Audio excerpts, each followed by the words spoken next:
Una bruma opaca se asienta sobre lo que una vez fue el orgullo de Sudamérica. Desde las alturas, las avenidas de Caracas lucen como arterias coaguladas. Edificios de lujo, ahora cáscaras vacías, con ventanales rotos, reflejan un cielo indiferente. Abajo, en la penumbra de un callejón olvidado, un niño, con la piel estirada sobre los huesos y el vientre hinchado, hurga en un cubo de basura. Su silueta famélica se proyecta extrañamente sobre la mole oxidada de un pozo petrolero abandonado, una tumba de metal para un sueño. Un pozo que, en otro tiempo, rugió con la promesa de una riqueza inagotable. A lo lejos, bajo un sol implacable, familias enteras cruzan la frontera a pie. Padres y madres arrastran a sus hijos, sus rostros son mapas de una desesperación silenciosa, sus miradas perdidas en el horizonte de un futuro que no existe en su propia tierra. Una fábrica, antes un motor de empleo, un orgullo nacional, ahora es solo un esqueleto industrial, corroído por el salitre y el abandono. Esta es Venezuela. Este es el crimen. ¿Te han dicho que la catástrofe de Venezuela fue una consecuencia inevitable de la ideología? ¿Que su colapso fue una fatalidad dictada por la maldición del petróleo? Escucha con atención. Esta es la gran mentira. Una falacia repetida hasta el hartazgo, una justificación perezosa para ocultar lo inconfesable. La realidad es mucho más oscura, mucho más siniestra. Lo que sucedió en Venezuela no fue un accidente. Fue una disección brutal, un exterminio económico planificado, una obra maestra de la destrucción, ejecutada por élites políticas que, en su ceguera y su voracidad, confundieron el poder de confiscar la riqueza con la capacidad de generarla. El petróleo, sí, fue un factor, pero no la maldición per se. Fue el veneno. Un veneno que, mal administrado, se convirtió en el arma perfecta para un crimen contra una nación entera. Aquí radica el corazón de la trampa, el mecanismo perverso conocido como la maldición holandesa, una paradoja de la abundancia, un fenómeno económico que convierte la bendición de un recurso natural en la condena de una nación. Imagina un flujo masivo, ininterrumpido, de divisas extranjeras, de dólares, de euros, que entra al país. ¿De dónde? De la venta de un solo recurso, el petróleo. Este torrente monetario eleva de forma artificial el valor de la moneda local, el bolívar.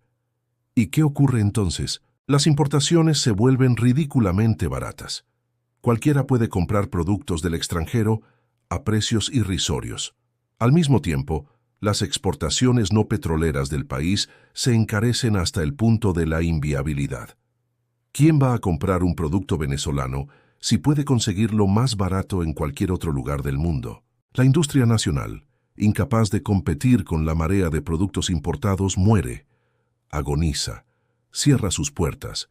El gobierno, embriagado por esta cascada de ingresos fáciles, por el dinero que parece surgir de la tierra sin esfuerzo, comienza a gastar sin control, a manos llenas. Nacionaliza empresas sin la menor capacidad o experiencia para gestionarlas. Impone controles de precios arbitrarios que, lejos de ayudar al ciudadano, solo garantizan la escasez y el mercado negro. Y cuando el maná del petróleo empieza a flaquear, cuando los precios caen o la producción se desmorona por la negligencia, ¿a qué recurre? A la imprenta. Enciende las máquinas de billetes, imprime bolívares sin respaldo, sin valor, para financiar su propia ruina y su burbuja de promesas vacías. La trampa se cierra entonces sobre el ciudadano común. El hombre, la mujer que se levanta cada mañana para trabajar, descubre que su esfuerzo es inútil. ¿Para qué producir si nada puede venderse? ¿Para qué trabajar si el salario, cobrado a fin de mes, ya no compra nada?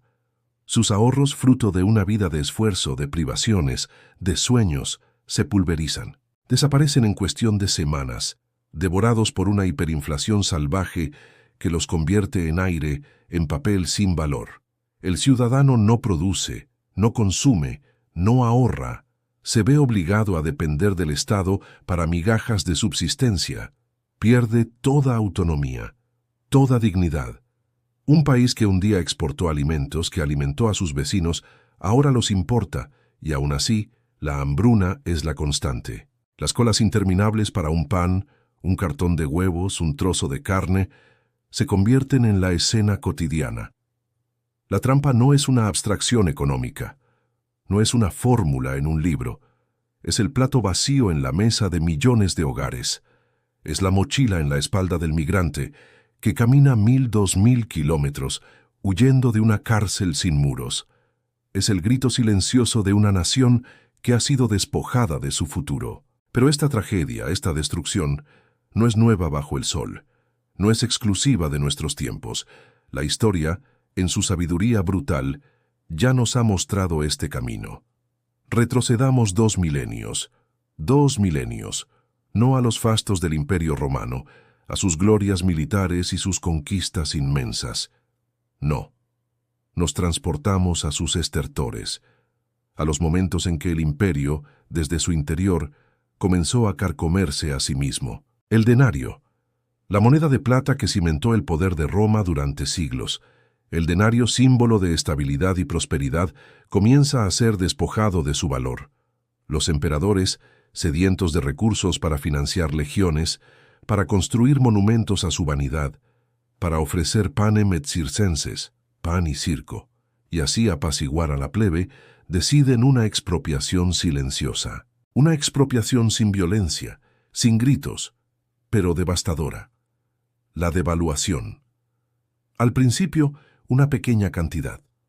Un denario, que al inicio del imperio contenía casi 100% de plata pura, se convierte, con el paso de los siglos, en una mezcla donde el metal precioso es cada vez más escaso, de 90% a 60 a 30.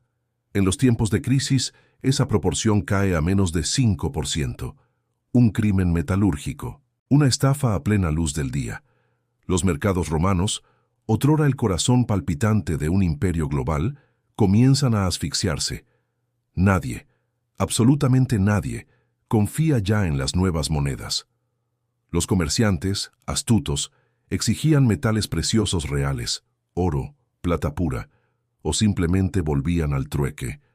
¿Para qué aceptar una moneda que hoy valía algo y mañana nada? Los agricultores, pilares de la economía, no podían vender sus cosechas por un papel o un metal sin valor real. La vasta maquinaria económica imperial, esa que se lubricaba con la confianza en su moneda, se fragmenta. Las provincias, forzadas por la necesidad, se vuelven autosuficientes. El comercio a larga distancia, la sangre que irrigaba el imperio, colapsa. El sistema se desintegra desde dentro, pieza a pieza, en un silencio ensordecedor. Y el ciudadano romano, aquel que un día fue el pilar de la sociedad, que con su trabajo contribuyó a la grandeza de Roma, se encuentra empobrecido de la noche a la mañana. Sus ahorros, quizás acumulados durante toda una vida, que planeaba para su vejez o para la dote de sus hijas, se transforman en un puñado de piezas de metal casi inútiles. La hambruna, la desesperación, el colapso social y la inestabilidad política se extienden como una plaga. Pero no fue una invasión bárbara, no fue una catástrofe natural, fue una decisión monetaria, fue una traición del Estado a sus ciudadanos, un robo silencioso que abrió las puertas al declive. Roma hace 2 milenios, Venezuela hoy. La historia no se repite, no con exactitud milimétrica, pero rima con una crueldad que hiela la sangre, la plata del denario, el oro negro de Venezuela, la mano del emperador devaluando la moneda, debilitando a su pueblo, la mano del gobierno venezolano imprimiendo bolívares sin respaldo, debilitando a su pueblo.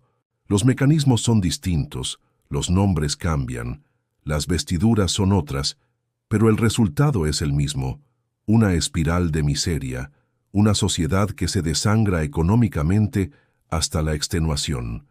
Es el mismo guión. Los mismos actores, solo que con otro vestuario. La destrucción de Venezuela no fue un desastre súbito, no fue un rayo en un cielo sereno, fue una lenta agonía, una agonía marcada por advertencias, por señales inequívocas que fueron ignoradas, o peor aún, aplaudidas por aquellos que las instigaban. Las primeras nacionalizaciones arbitrarias de empresas rentables, compañías que producían, que generaban empleo, que aportaban a la nación, fueron expropiadas y luego dejadas morir. La expropiación de tierras productivas, con el pretexto de una reforma agraria, que aniquiló la agricultura nacional. De exportador de alimentos, el país se convirtió en importador. El control de cambios, que estranguló el comercio internacional, haciendo imposible la importación de bienes esenciales y la exportación de cualquier cosa que no fuera petróleo. La fuga masiva de cerebros, de médicos, de ingenieros, de profesionales que, viendo el abismo, eligieron la supervivencia en otras tierras. Las primeras colas, interminables, humillantes, para obtener alimentos básicos, medicinas, productos de primera necesidad. Cada una de estas señales no fue un simple suceso. Fue un ladrillo en el muro de su propia prisión económica, una advertencia clara, y fue ignorada. Si el curso no cambia, si la historia no se aprende, Venezuela se convertirá en una cicatriz geográfica, una herida abierta en el mapa de nuestro continente, un perpetuo recordatorio de lo que sucede cuando un Estado en su delirio de poder devora a su propia nación. La informalidad será la única ley que rija las calles. La miseria, la única constante en los rostros de quienes permanezcan, se convertirá en un peón geopolítico, una tierra rica pero empobrecida, manipulada por intereses ajenos. Pero la advertencia no es solo para Venezuela. Este no es un caso aislado.